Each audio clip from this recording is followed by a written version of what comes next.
On May 13, 1997, a brilliant architect named David Miller vanished into the vast, unforgiving landscape of the Grand Canyon. For 14 long years, his case was a ghost story, a cautionary tale whispered among local guides. He was officially just another tourist who underestimated the wilderness, another soul claimed by the canyon's raw power, leaving behind a heartbroken wife and 2 small children. Until an accidental discovery, a simple leather clipboard unearthed by a freak flood, revealed that David Miller hadn't been lost to nature. He had been silenced by greed. How is it possible that a secret so lethal, a conspiracy so audacious, could lie buried just feet from a world-famous river, hidden in plain sight for over a decade? Before we uncover how that weathered clipboard exposed a web of corruption reaching the highest levels of Arizona's elite and triggered a chain of events that would finally bring a family some measure of peace, let us know in the comments where you're watching from. And make sure you subscribe to the channel. Believe me, you won't want to miss the moment a single, handwritten note turned a cold case into a federal investigation. The truth was far more shocking than anyone could have imagined. And it all started with a man who simply refused to compromise his principles, even when his life was on the line. David Miller wasn't an adrenaline junkie or a reckless adventurer. He was a 38-year-old architect from Chicago, a man known for his meticulous nature and quiet integrity. His world revolved around his wife, Sarah, and their 2 young children, 7-year-old Emily and 4-year-old Chris. He was the kind of father who built elaborate forts in the living room and read bedtime stories with different voices for each character. His professional passion was designing buildings that worked with nature, not against it. This project in Arizona, a supposed eco-resort on the canyon's rim, was meant to be the pinnacle of his career, a chance to prove that development and conservation could coexist beautifully. It was a dream job that would ultimately become his death sentence. The last time Sarah spoke to her husband was on the night of May 12, 1997. It was a routine call from his hotel in Flagstaff, but she could hear a subtle strain of concern in his voice, something he tried to downplay. He mentioned that the work was more complicated than he'd anticipated, that the numbers and the preliminary plans don't match the terrain. He told her he was heading into the canyon the next morning with a local guide provided by the development company to get accurate measurements. He ended the call the way he always did. "I love you. Tell the kids I love them." Neither of them knew those would be his final words to his family, a simple, loving farewell that would echo in Sarah's memory for the next 14 years. The next day, David Miller walked into the Grand Canyon and never walked out. The official story, provided by the guide who accompanied him, was simple and tragic. He claimed David, obsessed with finding the perfect vantage point for his survey, had wandered off a non-designated trail and failed to return by nightfall. When the news reached Sarah in Chicago, her world collapsed. She flew to Arizona immediately, expecting to find a massive search operation, a sense of urgency. Instead, she was met with a frustrating wall of bureaucratic indifference and a quiet, almost dismissive, acceptance of the situation. To the local sheriff's department, it was a familiar story. Another city dweller, unprepared for the harsh realities of the desert, had simply vanished. The case was treated less like a potential crime and more like a predictable, unfortunate accident. The initial search was shockingly brief and perfunctory. For a week, rescue teams scanned the main tourist trails and accessible overlooks, but no one ventured deep into the rugged, remote areas where an experienced guide might lead someone. The county sheriff, a man with deep ties to local business interests, quickly closed the official search, concluding that David had likely fallen or succumbed to dehydration. His body, they said, was probably lost forever to the canyon. For Sarah and her children, this wasn't an ending. It was the beginning of an endless limbo. They were left with no answers, no closure, just a gaping void, and the agonizing suspicion that the official story was a convenient lie. The community's silence was deafening, leaving the Miller family utterly alone in their grief and their search for the truth. The years that followed were a slow, grinding torment for the Miller family. Sarah refused to accept the official narrative. She spent the family's life savings on private investigators, each one returning with the same frustrating result: no body, no evidence, no leads. Every few months, a cruel new rumor would surface, a false sighting reported in another state, twisting the knife of hope before plunging the family back into despair. Some whispered that David had simply walked away from his life, abandoning his family to start anew. It was a narrative that protected the community from a darker truth, but inflicted unimaginable pain on Sarah, who knew the man she married would never do such a thing. She kept his office in their Chicago home exactly as he left it, a shrine of drafting tools and architectural books, waiting for a ghost to return.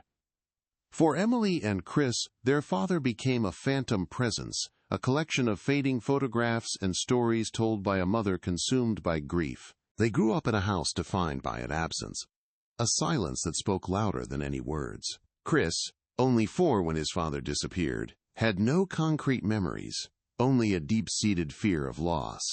Emily, at 7, remembered everything: her father's laugh, the way he smelled of sawdust and coffee, the promise he made to take her camping at the Grand Canyon one day. This memory became a source of both comfort and anguish.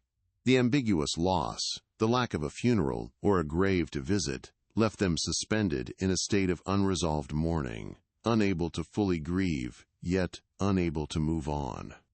Meanwhile, in Arizona, life went on.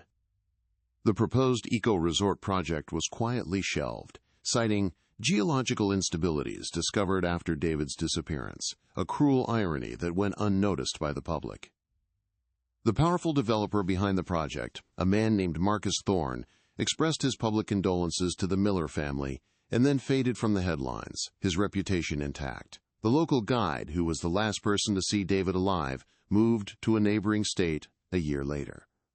The Grand Canyon, ancient and indifferent, kept its secrets.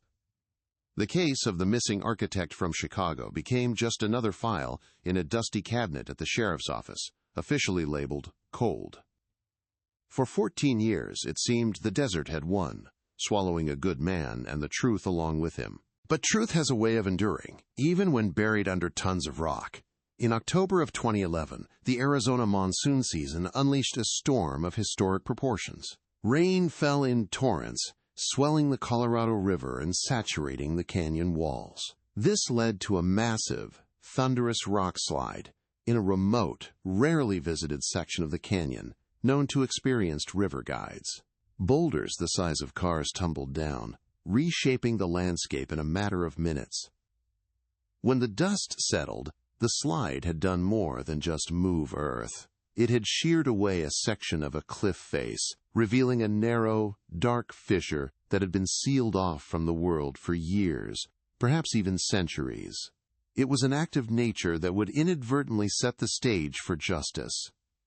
It was in this suffocating silence that Sarah Miller's personal hell began. Refusing to be just another grieving widow, she tried to force the investigation forward, only to be met with a wall of passive resistance from the Coconino County Sheriff's Department. Sheriff Thompson, a man whose family had roots in the area for generations, treated her with a patronizing sympathy that barely concealed his impatience. He spoke of the canyon as a living entity that chooses who it keeps, framing David's disappearance not as a failure of his department, but as an inevitable consequence of an outsider's arrogance. Every plea Sarah made for more resources, for a more thorough search of the remote sector mentioned in David's notes, was dismissed with explanations about budget constraints and the sheer impossibility of the terrain. She was an outsider from Chicago, a city woman who didn't understand their world, and her desperation was treated as hysteria.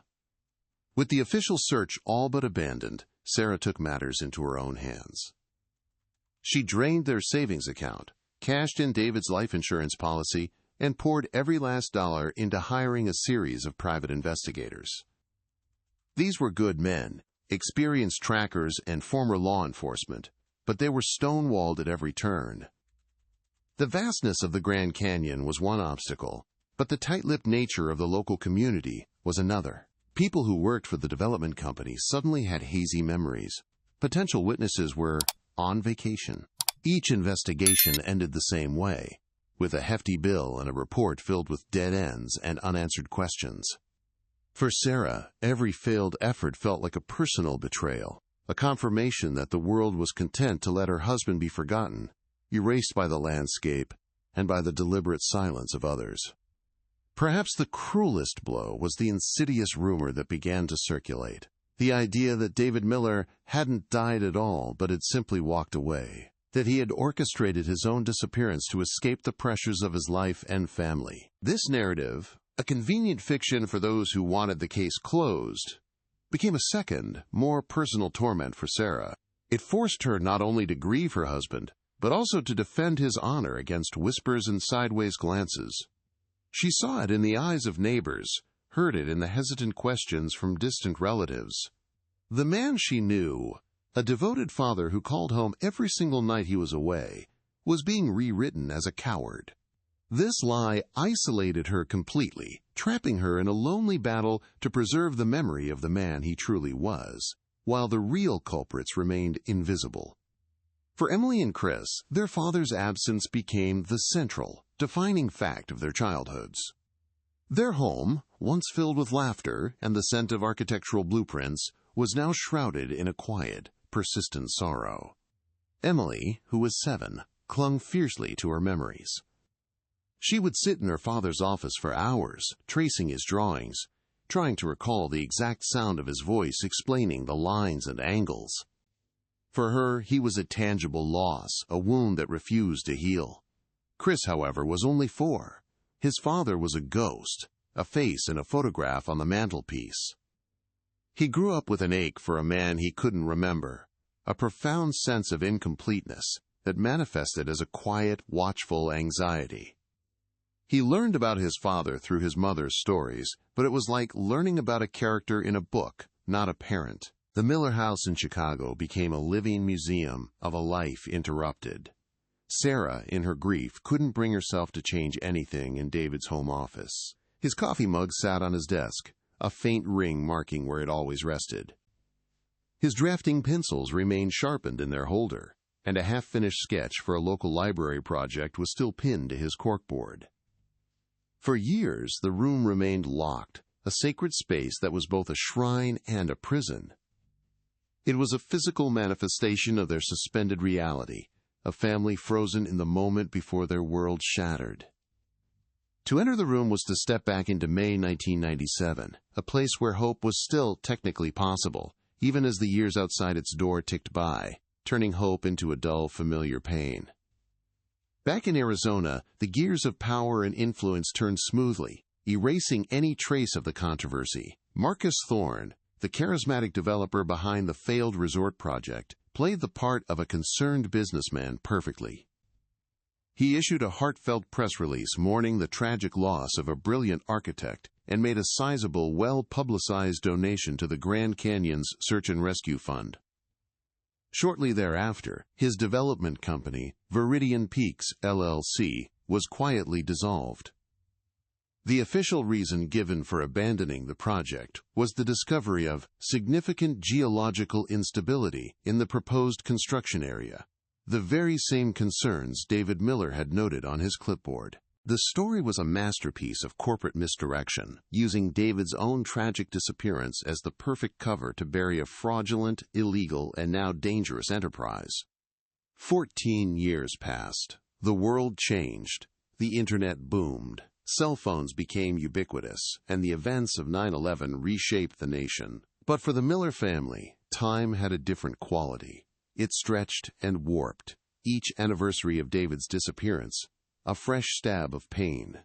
Emily went off to college to study environmental law, driven by a deep-seated need to fight the kind of corporate greed she instinctively knew had taken her father. Chris grew into a quiet, introspective young man, an artist who expressed the loss he couldn't articulate in stark, haunting charcoal drawings. Sarah continued her vigil, her fire for justice now a low, steady ember.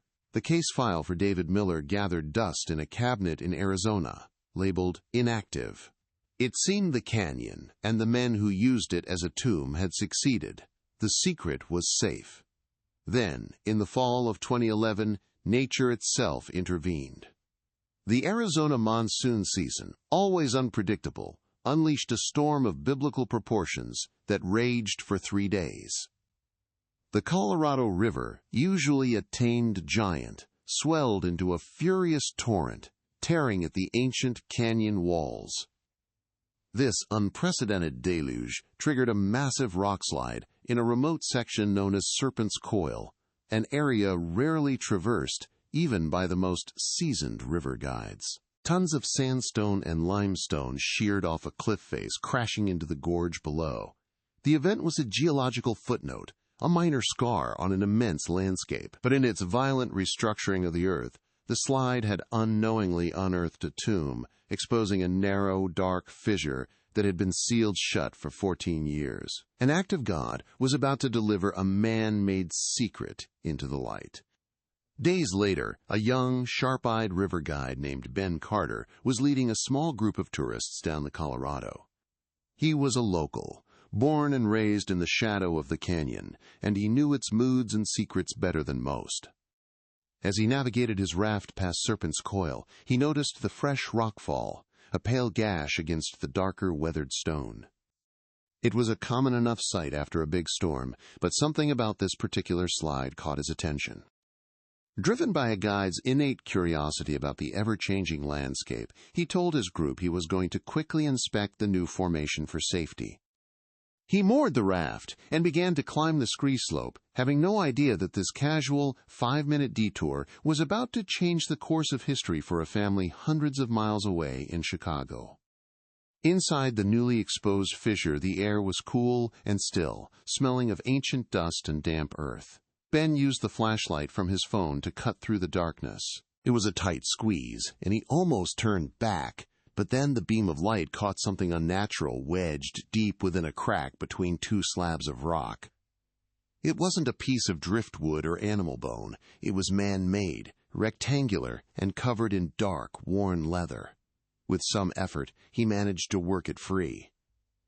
He brushed off the accumulated grime and stared at it in disbelief. It was a professional architect's clipboard, the kind used for fieldwork. It was weathered and stiff, but remarkably intact. In the silence of the hidden crevice, Ben felt a sudden, inexplicable chill. This object didn't belong here. It hadn't washed in. It had been placed. He carried the clipboard back to his raft, his mind racing. Once his tour group was settled for the night, he carefully opened the clasp under the light of a lantern. The papers inside were brittle and stained with moisture around the edges, but the core of the stack was protected. He saw complex topographical maps, elevation charts, and meticulously drawn architectural sketches. Then, on the top page, written in a neat, confident hand, he saw the name, David Miller. The name was part of the canyon's local mythology, the Chicago architect who had vanished without a trace all those years ago. Ben realized with a jolt that he was holding a ghost's final work. He was holding the last thing David Miller ever touched before he disappeared from the face of the earth. As he carefully turned the fragile pages, one particular sheet made his blood run cold. It was a detailed site plan for the main lodge of the proposed resort. In the margin, next to a series of calculations about load-bearing capacity, was a frantic-looking note, scrawled in pencil with heavy, urgent pressure. It read, "Foundation unstable. Core samples are falsified. They know. Risk of catastrophic collapse. Will not sign off." In that moment, the official story of a careless tourist wandering off a trail crumbled into dust. David Miller hadn't been lost. He had discovered a massive, dangerous fraud. He had discovered a secret that someone was willing to kill to protect. This clipboard wasn't just a lost possession. It was a final, desperate warning from a dead man. Ben sat by the campfire for a long time, the weight of his discovery pressing down on him. He knew the stories about the old development project, the rumors of powerful men and backroom deals. The Coconino County Sheriff's Department had bungled the original investigation, and he had no reason to believe they could be trusted with this now. This evidence was explosive. It implicated people who were likely still powerful, still connected. Handing it over to the local authorities felt like a death sentence for the truth. He knew he needed to get this into the hands of someone who couldn't be intimidated or bought, someone who would understand its true significance and have the resources to pursue it without fear. He was just a river guide, but he was now the sole custodian of a murdered man's last stand. He remembered reading a series of articles by a relentless investigative journalist from a major national newspaper, a woman named Jessica Russo, who had a reputation for taking down corrupt corporations and politicians. A quick search on his phone revealed that, in a stroke of incredible luck, she was currently in Arizona covering a different story on water rights disputes. With his heart pounding, Ben found her contact information and made the call. He spoke in a low, hushed voice, explaining what he had found in the canyon. Jessica, accustomed to receiving tips from cranks and conspiracy theorists, was initially skeptical, but something in Ben's earnest, terrified voice made her listen. When he mentioned David Miller's name and the handwritten note about falsified geological reports, her skepticism vanished, replaced by the instinct of a reporter who had just stumbled upon the story of a lifetime. Jessica Russo met Ben Carter at a small dusty diner just outside Flagstaff. The moment he placed the weathered leather clipboard on the table between them, the air in the booth grew heavy. She spent the next hour meticulously examining every page, her reporter's mind cataloging the details. The topographical maps, the architectural sketches, and finally, the damning, handwritten note. It was more than a smoking gun. It was a ghost's testimony. She knew instantly that the official narrative of an accidental death was a lie constructed to bury a far darker truth. Her first move was to verify the handwriting against samples of David's work that she found online from his firm's old archives. It was a perfect match. With the clipboard's authenticity confirmed, she turned her focus to the entity at the center of it all, the mysterious and now defunct development company, Viridian Peaks, LLC. The hunt had begun. Her initial investigation into Viridian Peaks, LLC was like chasing a phantom through a hall of mirrors. The company had been officially registered in Delaware, a state known for its corporate anonymity, and was dissolved less than 6 months after David Miller's disappearance. The paper trail led to a series of P.O. boxes and registered agents who were nothing more than names on a legal document, their signatures a mere formality for a fee. It was a textbook shell corporation, designed to exist briefly, serve its purpose, and then vanish without a trace. This sophisticated level of obfuscation told Jessica that this wasn't the work of small-time crooks. This was a conspiracy orchestrated by powerful, well-connected individuals who knew exactly how to manipulate the system. Unable to attack the company directly, she pivoted, beginning a deep dive into the two men whose names were tangibly connected to the project. The charismatic developer, Marcus Thorne, and the former Coconino County Sheriff, Bill Thompson.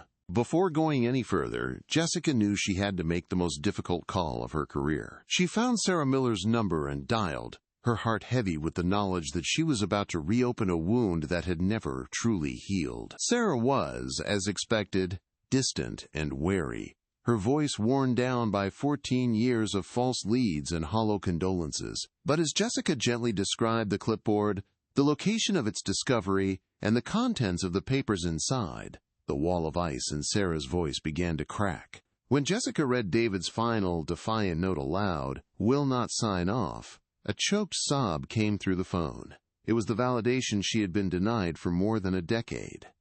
It was proof. That evening, Sarah overnighted a large box to Jessica's hotel. It contained everything. Every note, every map, every journal David had kept from his work in Arizona. A husband's final archive, entrusted to a stranger.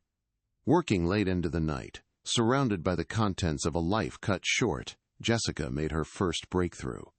Tucked inside the back cover of a worn, leather-bound journal, she found a single, folded sheet of notepad paper.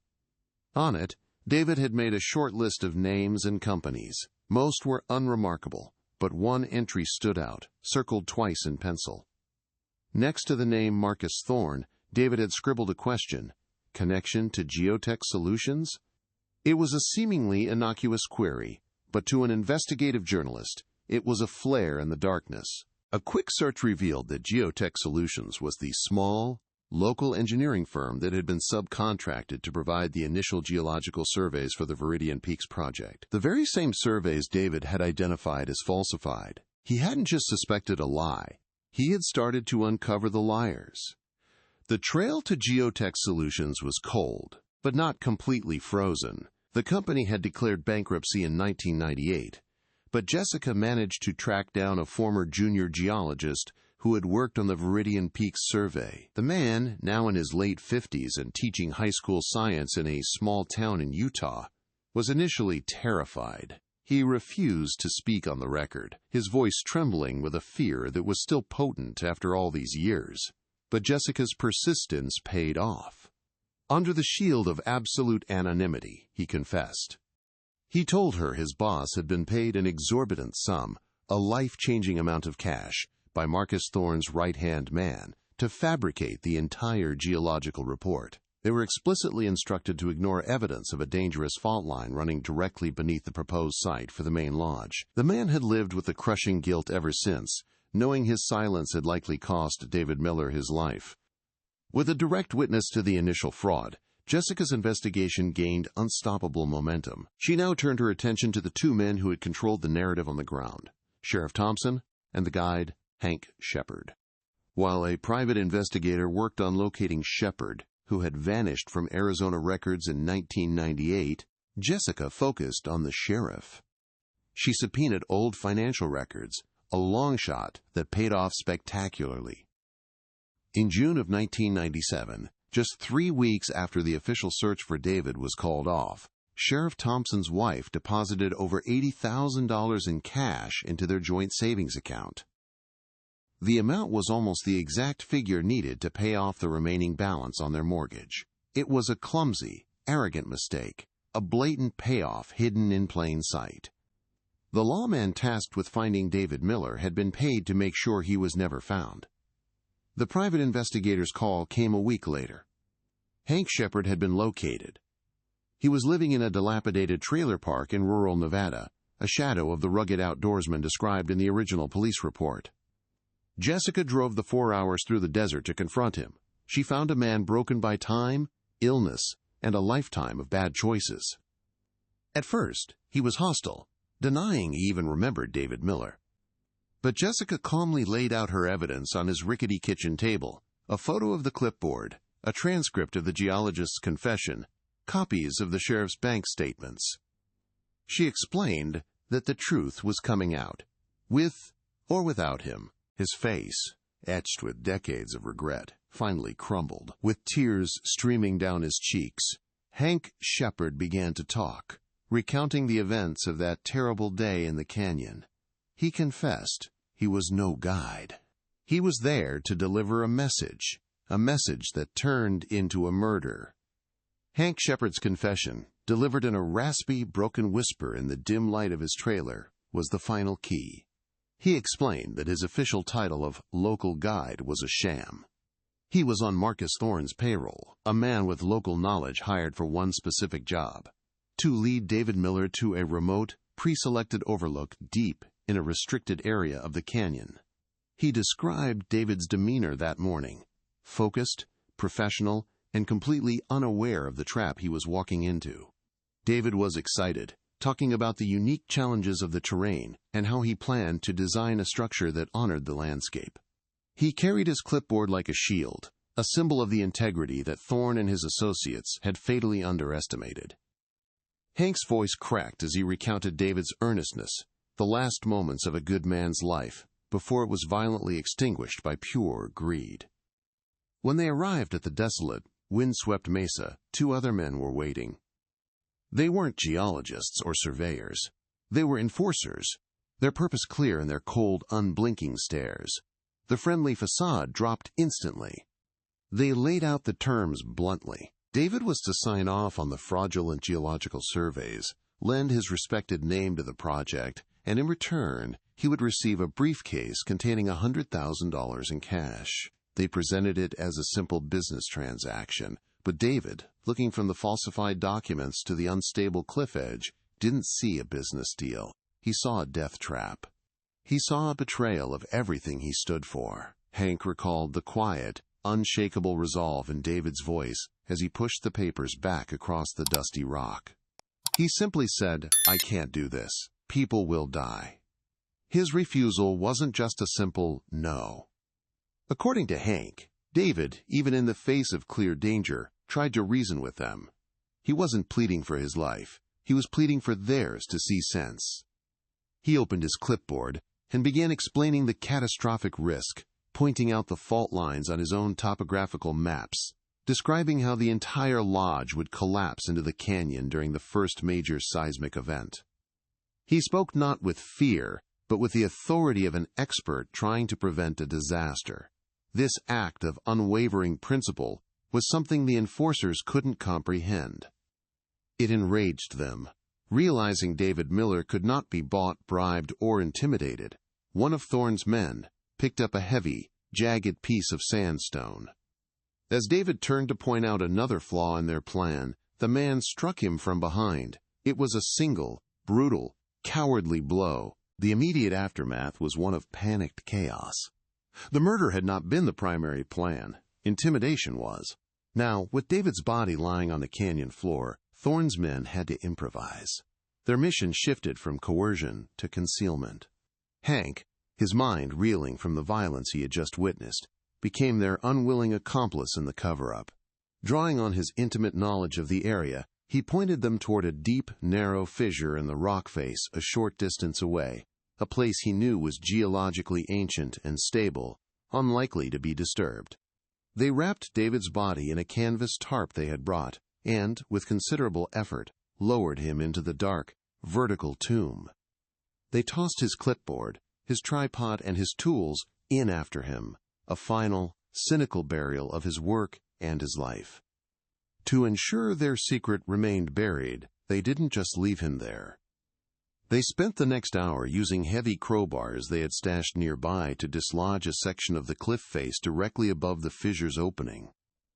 Ton by ton, rock and earth thundered down, sealing the crevice completely. When they were finished, the site looked like any other natural rockfall, an insignificant scar on the immense face of the canyon. Hank was then given his final instructions. He was to return to the rim and deliver the pre-written story of the lost tourist. He was handed an envelope of cash and told to be gone from Arizona within 6 months. The official search, orchestrated by the compromised Sheriff Thompson, would be a mere formality, a piece of theater designed to give the illusion of due diligence before the case was inevitably closed. Armed with Hank Shepard's chilling, detailed, and recorded confession, Jessica Russo bypassed all state and local channels. She walked directly into the FBI's Phoenix field office. The moment federal agents understood that a murder had been committed on national park land, a massive investigation was launched, superseding all previous inquiries. Arrest warrants were immediately issued for Marcus Thorne, now a wealthy real estate mogul living in Scottsdale, and the retired Bill Thompson, who was enjoying a comfortable life funded by his long-held secret. While federal marshals moved in on the conspirators, a specialized FBI evidence response team, accompanied by forensic anthropologists, was flown by helicopter to the remote location Hank Shepard had pinpointed on a map. The search for David Miller, after 14 long years, was finally over. The recovery was about to begin. For 2 days, under the relentless Arizona sun, the FBI team worked with painstaking care, using small charges and specialized equipment to remove the rock and debris that had sealed the fissure. It was a somber, meticulous process. Then, on the afternoon of the second day, they found him. Lying at the bottom of the crevice, shielded from the elements for 14 years, were the remains of David Miller. The dry, cool air of the tomb had preserved much of the scene. The forensic team was able to identify him not only through dental records, but also by the tattered remnants of his field jacket and the architect's pencil still in his pocket. Next to him lay the weathered leather clipboard, the very object that had served as his final testament. The search was over. David Miller was finally going home. The news of the recovery reached Sarah Miller not through a news report, but a personal call from the lead FBI agent. For 14 years, she had braced herself for a call that never came, and now, in the sterile quiet of her kitchen, the finality of it was suffocating. The agent spoke with gentle gravity, confirming they had found David, his remains remarkably preserved in the cold, dry air of his makeshift tomb. There was no joy in this moment, only the crushing weight of a truth long suspected but never proven. For Emily and Chris, now young adults, the news was a seismic shock. Their father, the ghost who had haunted their entire lives, was suddenly terribly real. The ambiguous loss that had defined them was replaced by the sharp, undeniable reality of a violent death.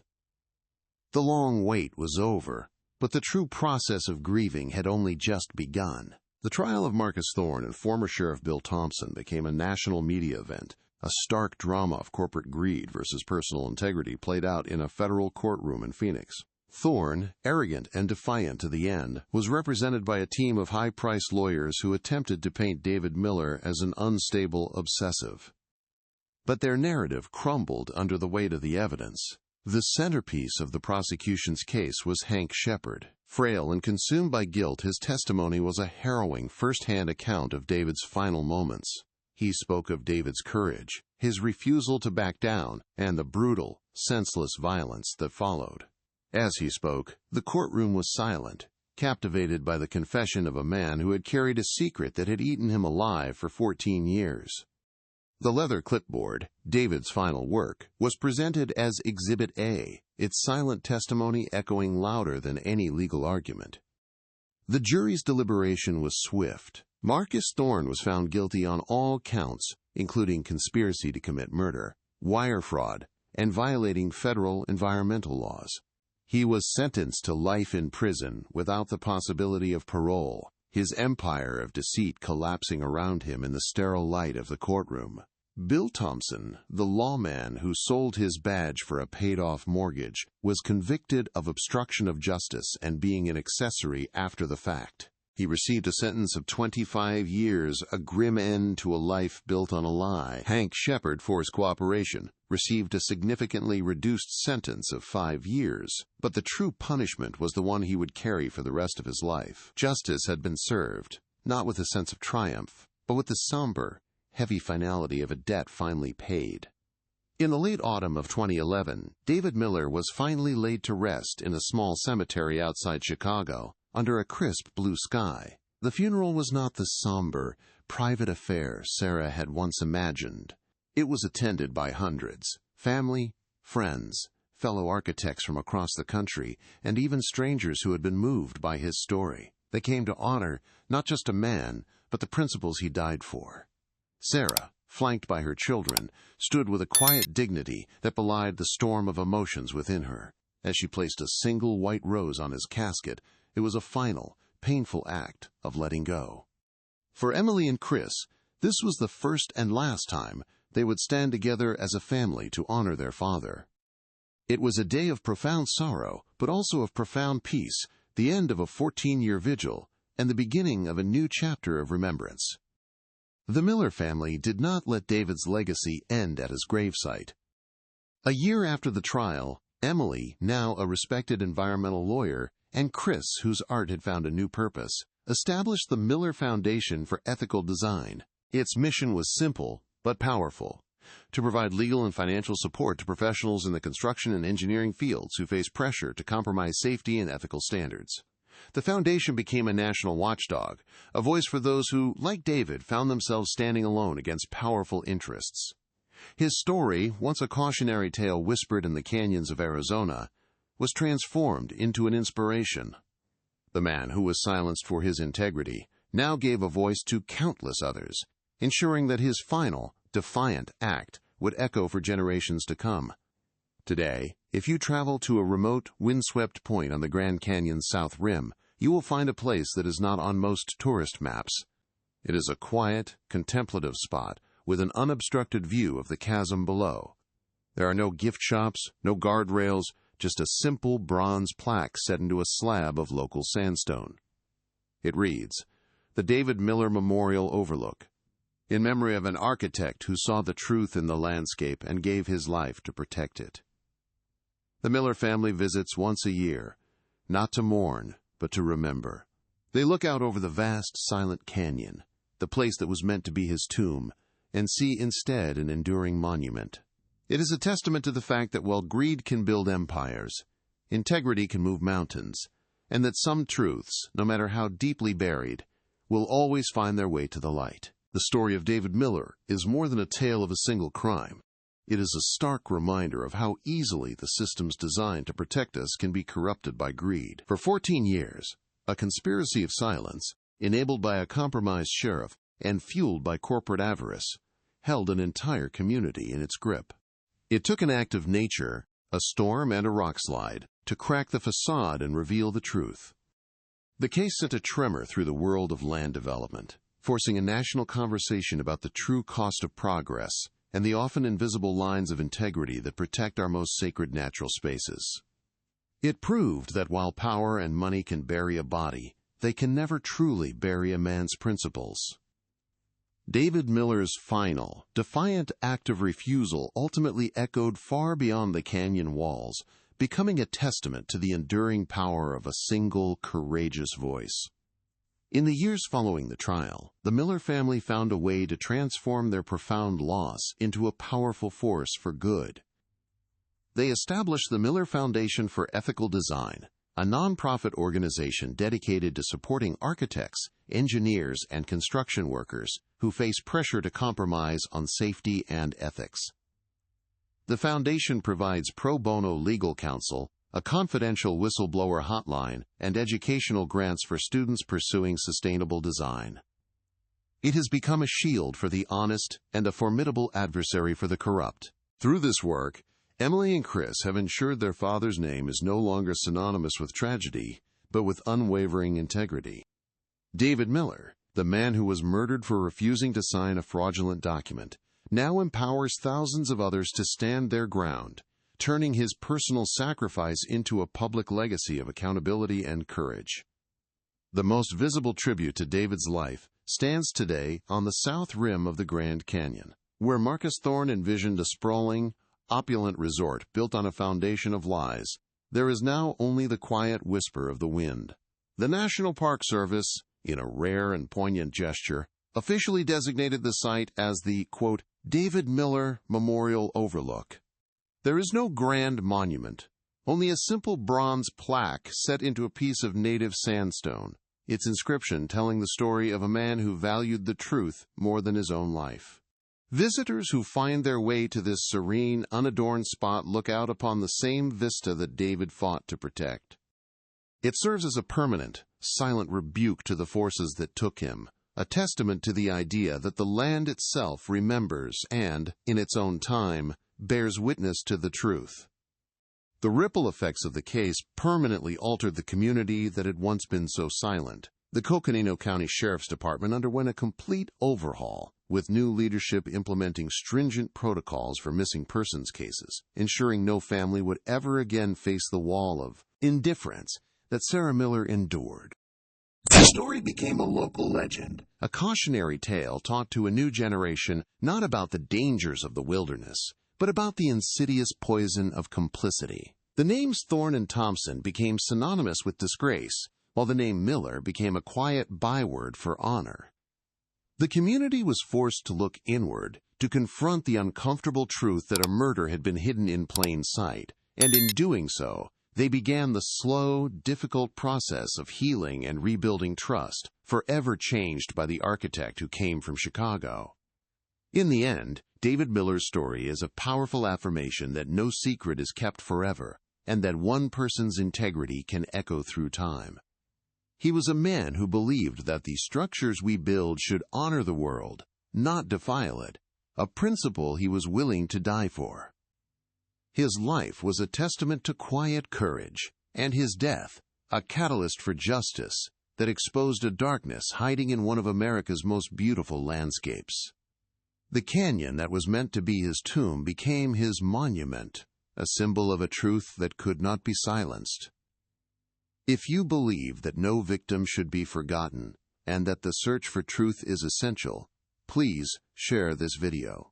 And don't forget to subscribe for more deep investigations into the cases that demand to be told. Thank you for listening.